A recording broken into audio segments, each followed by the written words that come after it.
Hi, welcome to the Facebook Live on Artist Aloud. It's a pleasure to be back again. Uh, Today we're doing this actually at a pretty early time of the day. We normally do our Facebook Lives at 5 o'clock, and there was a very important reason for that because the guest that I have on board today has stayed up late just to be a part of this. So really appreciate him. And the moment that I say he stayed up late, obviously he's not from India. So I would like to welcome Sahil Bhargav. And it's going to be a pleasure to meet him. Hi, Hi, hi. Sahil. So nice to meet you. Should I say good night, good morning? I mean, it's 2 o'clock somewhere, 5 o'clock somewhere. It doesn't matter anymore, does it? Yeah, that's true. But thank you so much. And as I Mhm. said earlier, sorry to make you, Oh, stay up my so late. pleasure. Yeah. So it's great to have you here, and thank you for wanting to come on board. Our Facebook Live. We feel excited every time we're doing a session with an artist, especially when they're based out of another country, because it Hmm. just goes to show that there are no borders. Geography really doesn't matter. And if you're an Indian, especially who is based in another country, it just gets everybody more, kind of connected. So before we start, our conversation, I would like to just let people know that you are someone who has spent a lot of your time in New York, London, and Mumbai, but right now you're based in LA. And Hmm. I think you also mentioned that you do have a day job, but definitely we are here to talk about your music. So let's actually start, Sahil. Where did your journey begin? And how? Oh man. I mean, I've been singing since I was a little kid, since I was like 3 or 4 years old, and so that's always music has always been a very big part of my life.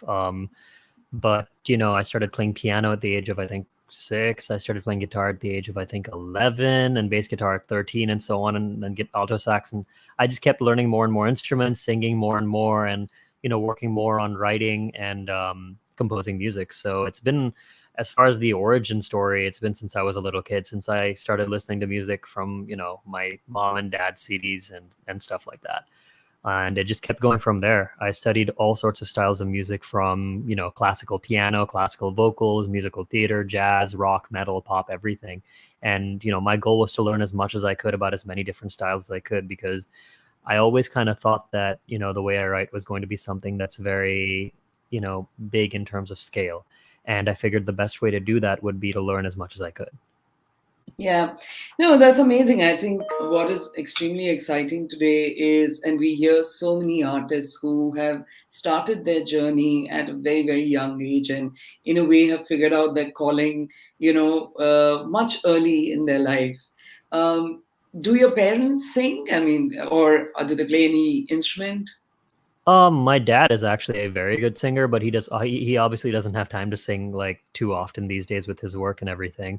And then my mom is a just all around very creative person. She's a fantastic writer, very good dancer.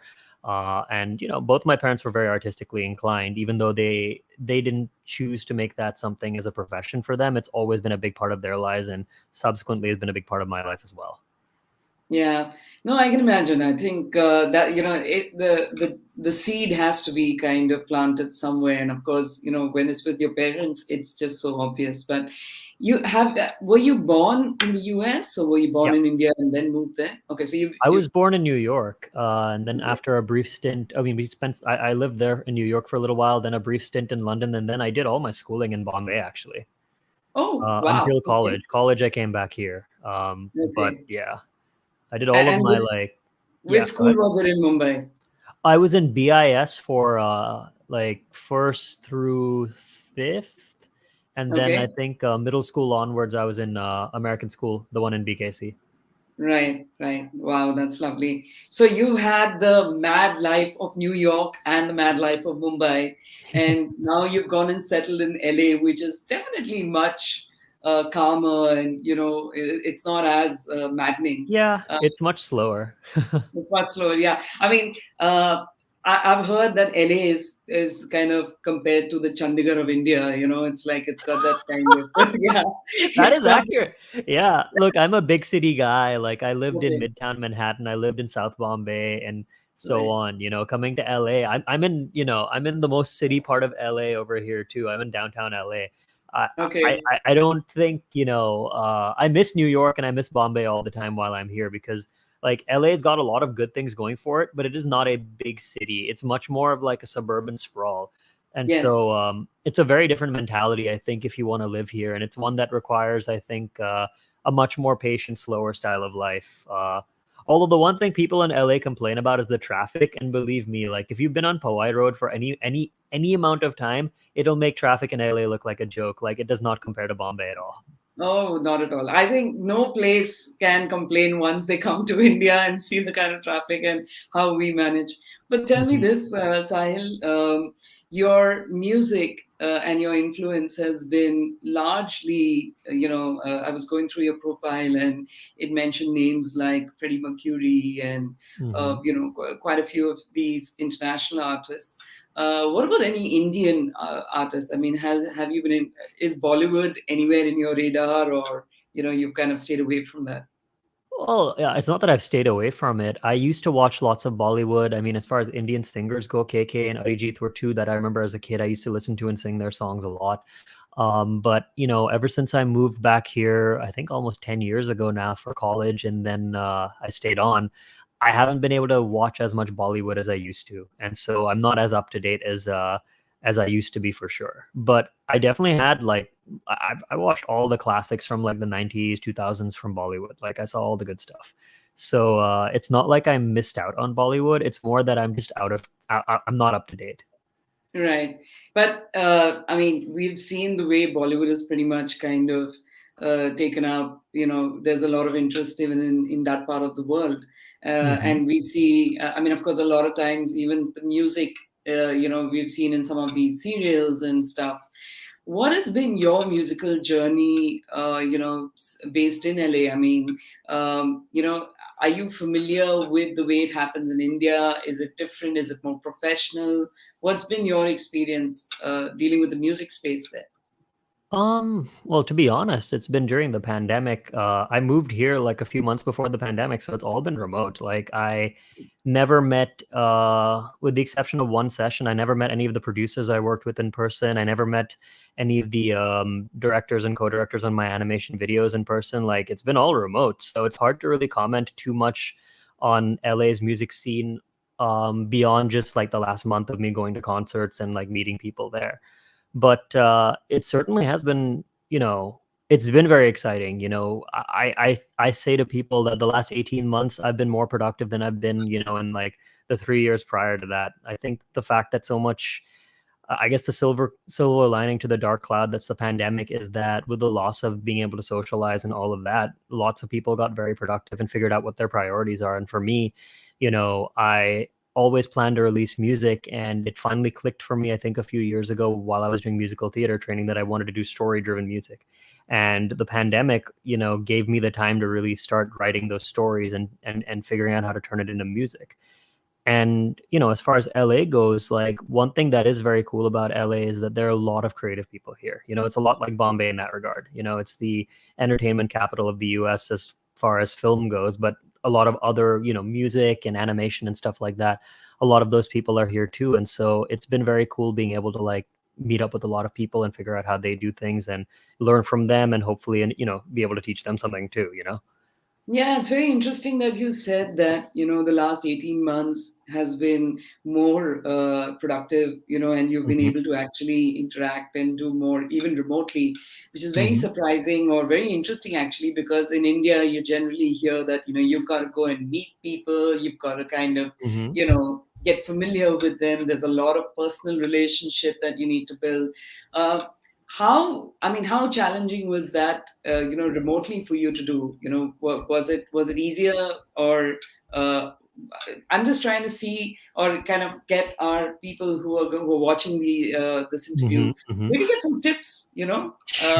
how do they Well, reach I've out to you? been with my day job, the one you mentioned before, I'm like animation writer and producer for Rainshine, and I've been working remotely for the last 4 or 5 years, and like the key thing really is taking advantage of in-person stuff as much as you can. Like I before the pandemic, I used to try to fly to India at least a couple of times a year, not just because my parents are there, but also like so that I could meet up with the Mm. people I work with in India.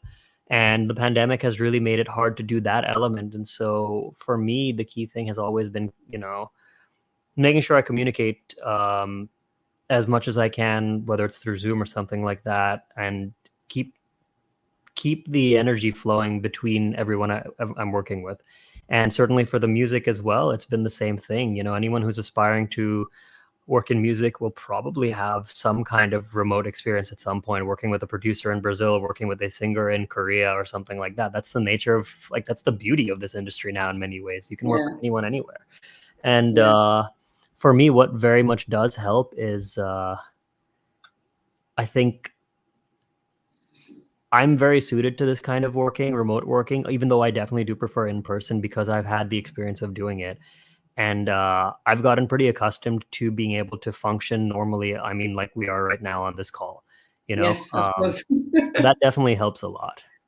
No, absolutely. I think, yeah, I was discussing it, with my daughter the other day. I said, you Hmm. know, the way we've been living our life for the last 18 months, if we didn't have digital and we didn't have the ability to still stay connected with people, Oh yeah, it wouldn't feel like it's actually been just a month or two. I mean, literally, like we've just come back to office and, we've kind of forgotten the fact that we weren't here for almost 16 to 18 months, I know, you right? know, and it's pretty Yeah. bizarre. So, No, you but just tell put a me this. crazy thought in my mind. What if the pandemic happened in like 2003 or something? Like, what? The world would not have been able to function the way it is. Not at all. I mean, Like, I would say then this 18 months would have felt like 18 years. It oh my wouldn't God. have, yeah, it wouldn't It have moved at it all. would have been lots of dial-up internet calls, lots of, what is it? What was it? MSN Messenger completely.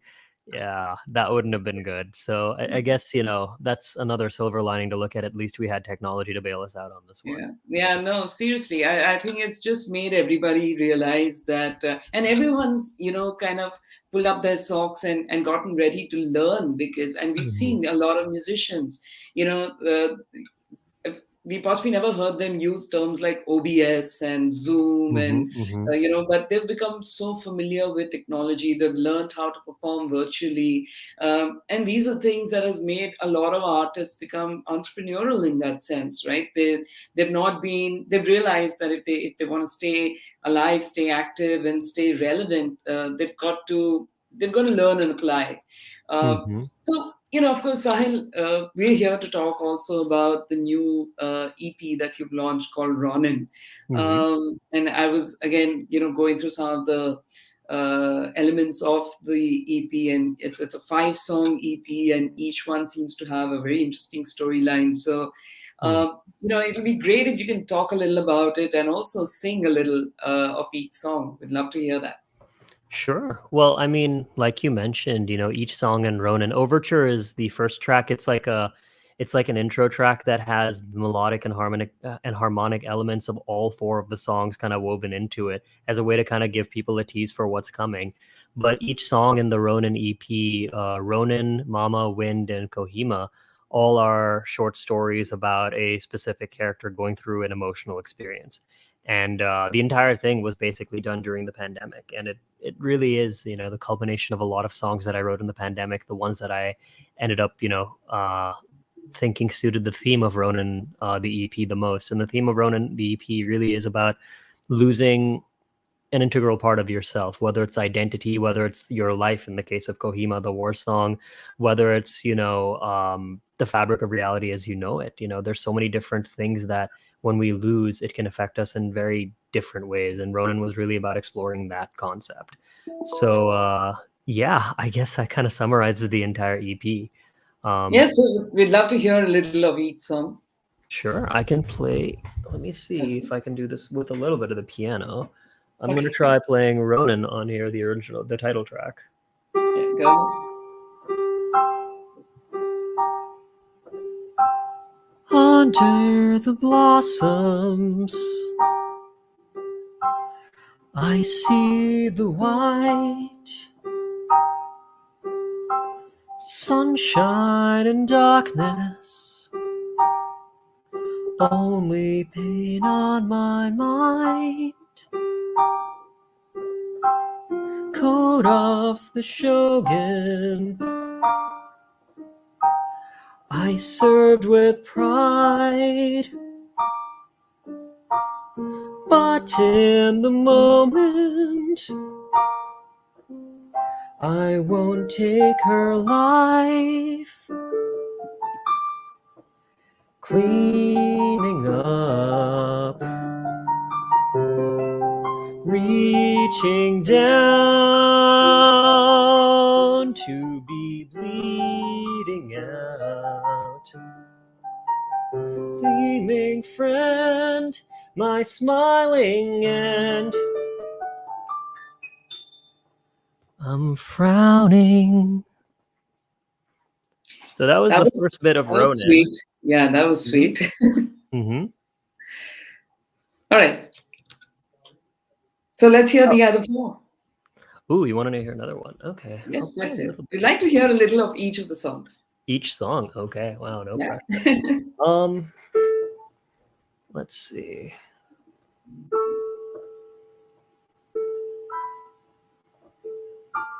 Okay. This is Mama, which is the second track.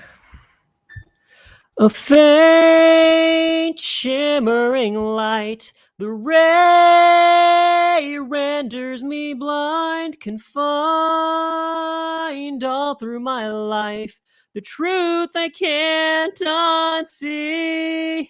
The glory of daylight awaits me. I'm running, I'm climbing, I'm soaring up high. The summit's approaching, my freedom in sight. I'm leaving my demons and shedding this life, a new world to dream. The chasm of fear will not break me. So, Mama is a song, just to give you context. Mama is a song about the young woman who is growing up in an oppressive and hostile society. When she tries to escape, she realizes that she can't do it because it will result in, her losing her life. So she stays in there and eventually becomes the very monsters that she was trying to escape from, and realizes that this eventually affects her relationship with her kids. And so, Mama is all about the idea of losing, you know, who you really are and how that affects the people that you care about. The next song on the EP is called Wind. I'm gonna play the chorus from that. I'm breathing in this feeling one more time. A taste of life with my own mind. I'm taking in the moment through my eyes. The birds will still be singing. The wind will still blow on. Right. So Wind. Oh, I just realized I didn't tell you guys what the Ronin the song is about. Well, Wind is about a man who's living his last day. He's been infected by a virus that is taking over his entire body and is going to leave him a passenger in his own body. It's inspired actually by the video game The Last of Us and the cordyceps brain virus or brain infection. And Wind is really about, when I played that game, I started thinking about what it'd be like to be infected by that and how I would feel slowly losing control of my own body and effectively dying. And in the context, in the story Wind, the man, he knows that there's no cure for this infection. So rather than fret and worry about it, he decides to go out into the wild, go out into nature and experience the world around him and everything he loves about it. But as the song goes on, he starts to realize that these are the same things that he's going to miss and that he really doesn't want to die. So it's a song that starts off really happy, like you would have heard with this, what I just played, but it slowly gets more and more emotional as it goes on. And before I play the last song, the song Ronin, the first one that I sang, is about a samurai who has a crisis of confidence when he is ordered to execute a peasant woman who has been stealing food.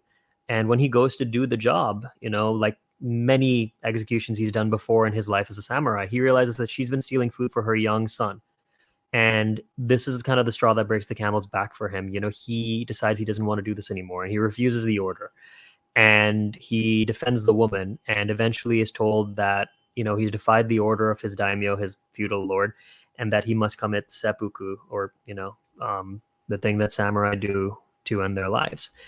And the song is all about him reflecting on the choices he's made as a samurai, and, it explores the theme of him making the choice of doing something that he thinks is the good thing to do versus what he's been taught as a samurai is the right thing to do. That duality that he faces in his life as he's getting to the end of his life.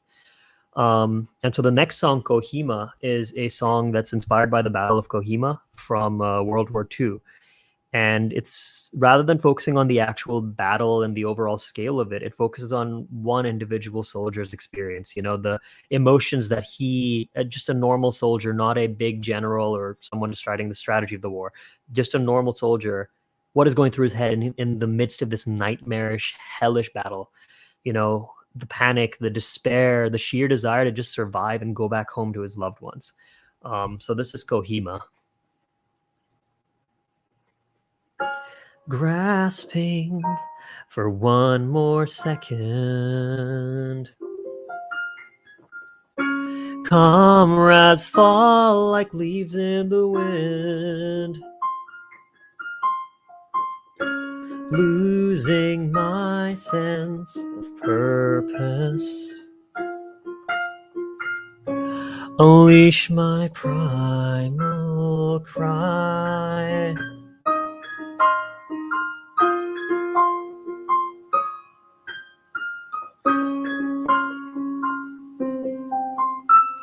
So those are snippets of all of the songs on the Ronin EP. I hope that's gotten everyone excited to go listen to The Real Thing, which obviously has a lot more instruments than my piano over here that I unfortunately am being forced to play very softly because I'll get noise complaints at 11 p.m. But hopefully that gives you guys enough context on what each song is all about and excites everyone to go listen to The Real Thing, which has much, much more going on. No, definitely. I mean, I'm sure as an artist, you must feel quite, limited with a piano, or like you said, got to keep the volume low. But Yeah, no, I've gotten a record amount of noise complaints in this last month in particular, so I'm trying not to, hit the low part of my piano at this time. yeah, I won't be surprised if somebody knocked on our door saying, "We told you not to do that." Well, the biggest goal I have is someone knocks on my door and says, "Please turn it up. I love your music." Like that's the Oh, goal that yes. every artist should strive for as far as noise complaints go. Yeah, well, I'm sure you're getting there. I mean, you already have won a very prestigious award for LA, short films, Mhm. international short films. Tell us a little about that. How did that happen? And Sure. So yeah. I was nominated for the categories of Best Animation and Best Music Dance with my video for the last song I just played, Kohima. And Mhm. I mean, it was unbelievable. Like if you look at the categories of the other people who were nominated, it was like Paul McCartney, Yo-Yo Ma, and I'm just honored to have been nominated for it. It's absolutely surreal. Right. The video Kohima really explores the same themes that I talked about this one guy, this one soldier's just despair and fear as he's trying to get out of this battle. And I think between the song, which came out really well, and the video, which was directed by Harmeet Rahal and then me, with of course help from Big Bang, um, we had an absolute blast making it, and to get that kind of response and that kind of reception was just amazing. I can only hope that future releases of mine have the same kind of response from everyone. What's your plan going forward? I mean, of course, right now your focus would be on the EP and getting it as much visibility Mhm, and mhm. listenership. But what's your roadmap, say, for the next 4 to 5 years? Um, 4 or 5 years, wow. I Too think long. at least in the near future, it is 2 things. I've got more songs coming out in 2021 and 2022, And so it's definitely getting as much music as I can out there to everyone, so that more people can listen to my stuff. But it's also hopefully, and this is more 2022, I think, starting to play live. You know, I want to be able to play in front of audiences and have people connect with my music in person. That's the big goal for me that I want to achieve. And then beyond that, 4 or 5 years, I mean, I'm writing a lot of songs that are self-contained stories right now. The goal is to eventually write one story that's an entire album long, you know, a concept album, and that would be amazing. And then beyond that, we'll see. You know, I don't have like a list of, like, you know, checklist of milestones that I want to hit right now. It's really just get myself up to the point where I can tell more interesting stories and more complicated stories that are still, you know, simple and relatable to everyone. And then be able to tell those stories in person, because that's, you know, those are the two big goals. Yeah. Are you familiar with the scene in India right now? And I mean, have you been following, some of the artists that have been, getting a certain visibility? I mean, people like Guru Randhawa or Emilie Bantai, or there's another very popular artist called Pratik Kuhad who has Hmm. gained a lot of visibility. What's your take on that? I mean, at one time India used to be Bollywood and non-Bollywood, but today you're hearing rap, you're hearing Sufi, Hmm. you're hearing Punjabi Bhangra, and Hmm. so And do all sorts of you? fusion stuff too. I mean, it's pretty Yeah, amazing. Uh, I think one thing that I definitely have missed about not being able to come, I mean, among a lot of things, but one thing I definitely have missed about not being able to come back to India is not being able to, um, you know, see shows, go out and experience what's going on in the music scene over there. Because, like you said, artists are getting recognition not only in India but all over the place. And there's so many different cool styles that are coming out of India too. So, I mean, the only thing I can really say is I'm very excited to see where it goes and, well, what's already here. And I'm also very excited to be able to finally come back to India and be able to experience some of that in person as well. You know, we're hopefully coming out of this pandemic soon, you know, yeah. fingers crossed. And I'm hoping that I can start coming back to Bombay. I haven't been back in 2 years now. Wow, yeah. Yeah, it's been a crazy journey, and we all just have to, I think, we do our part to keep ourselves safe and other people safe as Hmm. well. Hmm. But I have to say, Sahil, it was really a pleasure to have a conversation with you, and I want to Yeah, wish likewise. you all the best on this new EP. It definitely has it's got a lot of deep meaning, and it's not just about the melody. The lyrics also have a lot to say. So I wish you all the best, and hope to connect again soon. Yeah, thank you so much.